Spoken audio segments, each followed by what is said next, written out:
김만배, 유동규, 정영학 등의 대화에서 50억 원씩 주기로 한 6명의 이름이 나옵니다.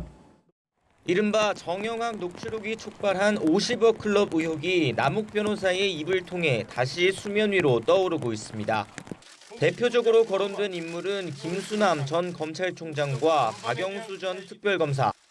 남 변호사는 최근 대장동 사건 재판에서 김 전 총장이 2012년 뇌물수수 혐의로 수사받던 최윤길 전 성남시 의회 의장을 잘 봐달라는 부탁을 김만배 씨에게서 받은 걸로 안다고 주장했습니다.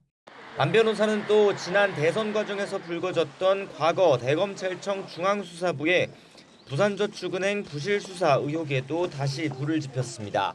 김만배 씨가 대장동 사업 초기 불법 대출을 알선한 혐의로 수사받던 브로커 조모 씨에게 박영수 전 특검을 변호사로 붙여주고 수사팀의 선처를 부탁했다는 말을 들었다고 증언한 겁니다. 이는 앞서 언론 보도로 공개된 녹취 내용과 비슷합니다. 제가 이렇게 수사받고 있는데 못 해주는데 형이 좀 해결해 주세요. 그래서 이제 윤석열이 과장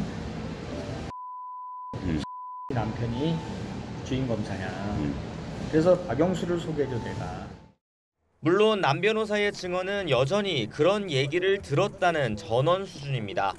50억 클럽 인사로 지목된 인물들 역시 이를 공개한 국민의힘 박수영 의원을 상대로 5억 원대 손해배상 소송을 내는 등 하나같이 의혹을 부인하고 있습니다. 검찰 수사 역시 아들 퇴직금 때문에 기소된 곽상도 전 의원 말고는 1년 가까이 별다른 진척이 없는 것도 사실입니다. 최근 김만배 씨가 기자 시절 일했던 머니투데이의 홍모 회장은 경찰 수사 끝에 과거 김 씨에게서 50억 원을 빌렸다가 이자 없이 원금만 갚은 것에 청탁금지법 위반 혐의가 적용돼 검찰로 넘겨졌습니다. 검찰은 50억 클럽 의혹 역시 엄정하게 수사한다는 입장이지만 모든 걸 한꺼번에 할 수는 없다며 현재 수사가 이재명 민주당 대표 측에 집중돼 있음을 숨기지 않았습니다. 대장동 일당에게서 아들 성과금 명목으로 거액의 뇌물을 받았다는 혐의로 재판에 넘겨진 곽상도 전 의원에 대해 1심 재판부가 무죄를 선고했습니다. 먼저 재판부는 곽 전 의원과 김만배 씨 사이에 돈 문제로 언쟁이 있던 사실, 또 김 씨가 곽 전 의원에게 50억 원을 지급해야 한다고 일당들에게 말했던 사실은 인정된다고 밝혔습니다. 그러나 그 돈이 성남의뜰 컨소시엄의 와해 위기 문제 해결 등에 대한 대가로 보긴 어렵다고 봤습니다. 지난 2021년 국민의힘 부동산 특위위원 활동은 대장동 사건과 직무 연관성이 있다고 판단했지만 아들이 받은 성과급 일부를 곽 전 의원이 받거나 사용한 점은 보이지 않아 이 돈을 곽 전 의원이 직접 받았다고 볼 수는 없다고 설명했습니다.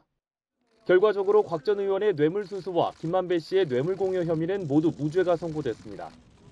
다만 재판부는 곽 전 의원이 지난 2016년 총선 즈음에 남욱 변호사로부터 건네받은 5천만 원은 불법 정치자금으로 판단했습니다. 곽 전 의원에겐 벌금 800만 원과 추징금 5천만 원, 남 변호사에겐 벌금 400만 원을 선고했습니다. 곽 전 의원은 무죄 부분은 당연하다면서도 유죄가 난 부분까지 항소심에서 계속 다투겠다는 입장을 밝혔습니다. 저한테 무죄가 나는 게 당연하다고 저는 생각했습니다. 무슨 문제가 있는 것처럼 구속까지 되고 뭐 했지 않습니까? 저로서는 납득하기가 어렵습니다. 화천대유 대주주 김만배 씨가 범죄수익 은닉규제법 위반 혐의로 다시 구속됐습니다. 대장동 배임 등의 혐의로 구속 기소됐다가 기한을 채우고 지난해 11월 풀려난 뒤 석 달 만입니다. 50억 클럽을 로비 목적으로 은닉하신 거예요? 법원은 김 씨의 범죄 특성과 관련자들의 관계를 고려할 때 증거인멸과 도망 우려가 있어서 구속영장을 발부했다고 설명했습니다. 김 씨는 재작년 10월부터 340억 원에 달하는 범죄 수익을 수표로 뽑아 차명 오피스텔과 대여 금고 등의 숨긴 혐의를 받고 있습니다. 지인들에게 대장동 사건 증거가 저장된 휴대전화를 불태우게 하는가 하면 법원이 추징 보전 명령을 내리자 142억 원어치 수표를 숨기도록 한 혐의도 받고 있습니다. 김 씨가 구속되면서 이른바 50억 클럽 수사도 변곡점을 맞을 것으로 보입니다. 검찰은 김 씨가 숨긴 범죄 수익이 50억 클럽 관련자들에게 로비 대가로 흘러갔을 가능성을 염두에 두고 자금 흐름을 추적하고 있습니다. 50억 클럽에 거론되고 있는 인사들 어떻게 처음에 세상에 알려진 겁니까? 사실 처음에 상당히 충격을 줬습니다. 예. 50억 원이라는 그 금액도 사실 상상하기 어려운 금액인데 다 아주 고위직에 있었던 이 네. 고위 관계자들에게 무려 이렇게 천문학적 액수의 돈을 주기로 했다라는 이른바 정영학 녹취록 등이 공개가 됐던 겁니다. 그리고 상당히 그 정황을 보면 구체적입니다. 예. 곽상도 전 의원 같은 경우에는 뭐 1심에서 무죄가 나오긴 했지만 네. 아들을 통해서 뭐 5개를 받기를 원한다. 그럼 뭐 대묻습니다.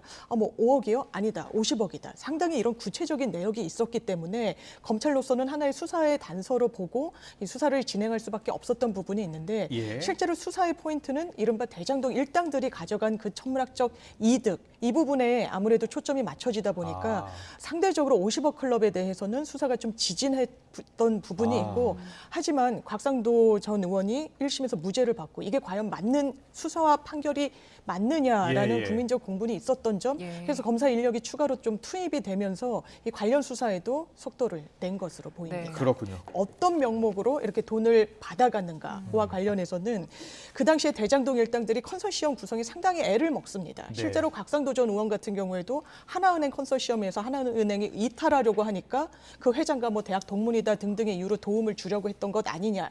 이게 검찰의 시선이었는데 예. 이 박영수 전 특검 같은 경우에도 이 부국증권을 배제하면서 오히려 유리한 고지를 좀 점할 수 있도록 도와줬다. 네. 그래서 그 대가로 사실 50억 원이라는 돈을 가져가도록 한 거 아니냐.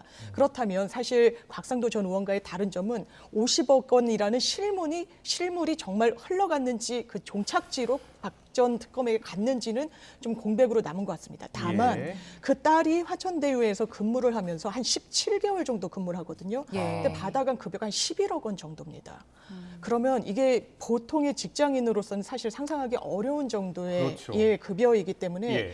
그렇다면 이 통상적으로 받아야 될 급여를 더 넘는 금액은 사실상 어떤 알선의 대가로 들어간 돈이 아니겠느냐라는 그렇죠. 부분이 검찰이 지금 포인트로 맞춰보고 있는 수사 내용. 1325페이지나 된다라고 합니다. 이거 엄청난 양이라고 할 수 있고요. 아마 그 내용 안에서도 상호 모순되는 부분이 상당히 많을 것입니다. 네. 그렇다면 대장동 수사와 관련해서는 검찰이 유의미하게 보는 건 이 428억 저수지 돈이라는 건 이게 정치권 이재명 대표 측이 저수지처럼 쓰려고 했던 부분이다. 예. 이 부분에 대해서는 수사가 아직 좀 여물지 않았다. 그러니까 좀 공백으로 남았다라는 좀 비판 여론도 있기 때문에 예. 수사를 지속할 것으로 보이고요. 사실 곽상도 전 의원의 이 사건에서 재판부가 믿기 어렵다라고 했던 그 시점. 그런데 이 녹취는 상당히 오랜 기간 녹취가 됐습니다. 그래서 하나하나 뜯어보면 그 시점에는 거짓말할 동의는 있었지만 그 훨씬 이전부터 곽상도 전 의원에게는 돈을 줘야 된다라고 김만배가 끊임없이 이야기했다는 거예요. 이 말인즉슨 네. 거짓말할 동의인이 없는 상황에서도 돈을 줘야 된다라고 했기 때문에 유의미한 증거로는 계속 여러 지점을 살펴봐야 될 것 같습니다. 알겠습니다. 대장동 의혹 1차 수사 때도 박영수 전 특검의 수상한 거래 정황은 상당 부분 알려졌습니다. 화천대유 고문 시절 2억 원 넘는 보수를 받았고 딸도 화천대유에서 일하며 11억 원을 받거나 대장동 아파트를 시세보다 싸게 분양받았다는 의혹이 대표적입니다. 하지만 몇 차례의 소환 조사 이후 수사는 잠잠했고 이른바 50억 클럽 의혹이 불거진 지 1년 반 만인 최근에야 박 전 특검에 대한 강제 수사가 이뤄졌습니다. 검찰은 새로운 혐의도 포착했습니다. 기존 의혹에서 더 나아가 2014년 무렵 박 전 특검이 우리은행 이사회 의장으로 있으면서 대장동 민간업자로부터 대출이나 컨소시엄 구성 청탁과 함께 뒷돈을 받거나 약속받았다고 혐의 사실을 특정했습니다. 규모는 200억 원대가 됐습니다.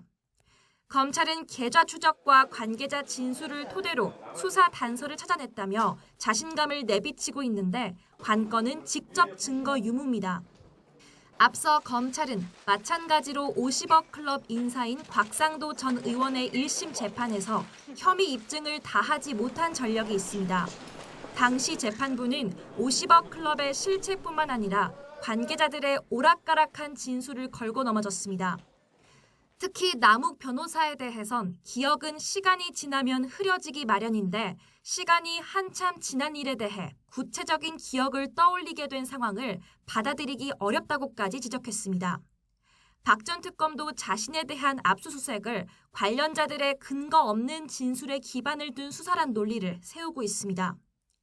검찰은 충분한 증거를 토대로 강제 수사에 착수했고 자택과 은행 압수수색에서는 필요한 자료는 충분히 가져왔다는 입장입니다.